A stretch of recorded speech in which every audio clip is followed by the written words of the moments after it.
Hey everyone, Nima fans. I'm Heather. I'm the PR lead at Nima, and I'm here with Sharon, our product manager, and Carla, our VP of marketing, and we're at South by Southwest. It's my second year. Carla, you've been here, what, 10 years? Sharon's first year. First timer. And we're so excited to be here, listening to all the food and tech and marketing and health trends that are going on. So we've just had our first day of sessions, and we're really excited to share some insights with you guys. So, Carla, what was one of your favorite things today that you heard? Honestly, what was amazing is I went to two incredible sessions today. One was on privacy as it relates to healthcare, and it was a really interesting discussion around consumers needing to be informed about the science, the impact of what they were doing, as well as the context in which they had to make permissions around their privacy. And I think about this a lot as it pertains to Nima, because our community's been so forthcoming with their information, and we always try to be as transparent as possible with what we can do with our device, as well as what the capabilities are. So it was a really resonant conversation around just the idea. And we live tweeted that session. If you go, there's a singular thread you can take a look at on privacy.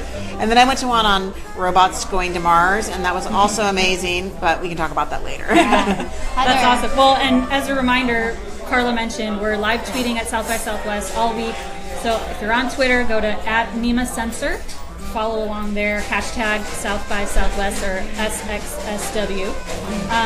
One of my favorite sessions that I went today was about the microbiome. And as someone with Crohn's disease and who works with tons of people with food intolerances or celiac disease, I just found it fascinating, all the research that's going on around the microbiome. And if you don't know what it is, it's essentially the trillions of bacteria that live in and on your body. And there's just so much research going on about how it can be used therapeutically in the future. So if you have celiac disease, autoimmune conditions, autism, Parkinson's, there's a lot of research going on about how other people's bacteria, healthy bacteria, can be used to make your microbiome a little bit better. It was fascinating. Yeah. And I think the nice thing about South by Southwest is really the diversity of sessions. I went to a women's and product session, and that was just really fascinating, especially with just having Women's Day this week, and really the focus on seeing women in technology. And I think at Nima, we have a really strong presence of women. Woo! As you can see. Yeah, exactly. As you can see. So really having that visibility into these high-level women in product and their vision of how they develop products and how they think about it was really fascinating. So it's a really cool event. For me as a first-timer, to see the diversity of both events and the people that are here. Yeah, I mean, we were just talking about, it was amazing to go to, they have all these incredible art exhibits here, and it really makes me want to do some art exhibits with all of our leftover capsules. I really want to do something, or with a bunch of Nimas. It's so neat to see how people interpret the world around them. And one person had a conception of time, and he had these amazing sculptures, and I was like, let's do this with Nimas and with all their capsules. That's awesome. And just as a reminder, you can also ask questions on our Facebook Live feed there. If you have questions about what South by is or what we're learning, or if you have questions about anything that was in our Twitter feed, we're happy to answer. So we'll be monitoring that throughout the feed here. And I want to say, we tested some food today because I was walking down the street and the guy said, "Do you want some gluten-free snacks?" And I was like, "Of course." And then I messaged Heather and I was like, "Let's check these." This guy just handed me some snacks on the street corner. They were both gluten-free. Yeah, that was surprising. Yeah. The first ingredient, I think, were oats. Yep. Oh, wow. Yeah, so it was certified gluten-free, but, we're always curious. I got to look up the brand name. We took a bunch of photos. Bobos. Oh, I love Bobos. Yeah. Me neither. They're really delicious. They were delicious. Yeah. I ate them later. So that was on the packaged food front, but unfortunately, restaurants, we haven't had as much luck in Austin yet. Last night we went to Max's Wine Dive.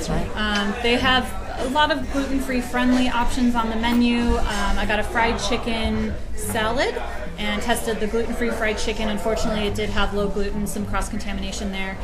Today I went to a cafe, Forthright, had a gluten-free croque monsieur. Unfortunately, low gluten there again. So it's been a little tricky navigating. But Heather, what about these last two tests you just ran? I know. Yeah, so we're actually right now at a food tech mixer, and we're at El Naranjo.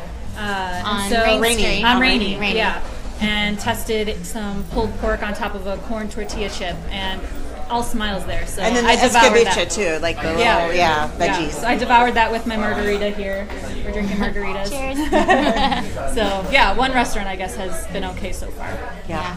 But we'll keep testing for you, and check out the app if you want to see where Austin has safe places to eat. And right. if you live in Austin, or if you're traveling there soon and have requests of where we can go or should go, drop them in the comments section. We're happy to test. We're here till Wednesday. So we got a lot of eating to do. And then we've got some other trips coming back too, so we'll be back. And we'll be live Facebooking every single night while we're here, kind of sharing what we're doing and what we've heard, and what we've learned. What was the Mars session? The Mars? It was so cool. They're talking about going to Mars and how they need robots, and they were showing all these killer robots doing these. They have this like vehicle with 12 wheels on it, and it can climb up mountains and do all this. And it was just like the ingenuity behind this and to solve these really hard problems reminds me a lot of the things that we do every day. We are trying to solve really hard problems and make people's lives easier, and they're trying to prep for literally getting humans to Mars, and how do they do that? And a lot of it's sending an advanced expedition, and I think of Nima as the advanced expedition. Yeah, Nima's always taking the first bite before you have to. That's right. Do we have any questions or comments? Happy to answer anything. If not, we can probably wrap it up. We're really excited for South by tomorrow. The food sessions are starting. Health, I think. Yep. A lot of the brand and marketing, which is important to Carla and I. And I think there's a lot of product design. Tons of product design, sessions. user experience. Yeah. So we're hoping to just make the Nima product and the app better and better for you each day. Sounds like we do have a question. Well, if not, we can always answer in text later. What's your favorite place for gluten-free food in Austin? Ooh. We have not tested as many places as we would like. We tested some stuff at Second Barn Kitchen last year, which was okay. Yeah. And Four Seasons Trio at the Four Seasons Hotel. Last year, they were really knowledgeable about food intolerances, and we were able to test there, which I think went well. Yep, it did. All three were good last year. Yeah. So we didn't have the app yet, so that's not quite synced in there, but we're going to try and do some of that again today. We've also heard good things about Picnic Austin. Yep. And I think there is a dedicated gluten-free bakery somewhere. There around is, here. and then Wildflower Austin also does completely 100% dedicated, and that's up near UT campus, so not near where we're at this week. So it'll be fun. We're going to test all sorts of stuff. And again, if you do have requests to test anything, please do let us know. We'd love to help you out with that. And follow our Instagram page at NimaSensor. We're posting a lot of our results there as well as we're dining around Austin this week. Any other questions? If not, I think we'll see you tomorrow night. Say, bye y'all, and we'll share some more learnings tomorrow. Thanks for joining. Bye.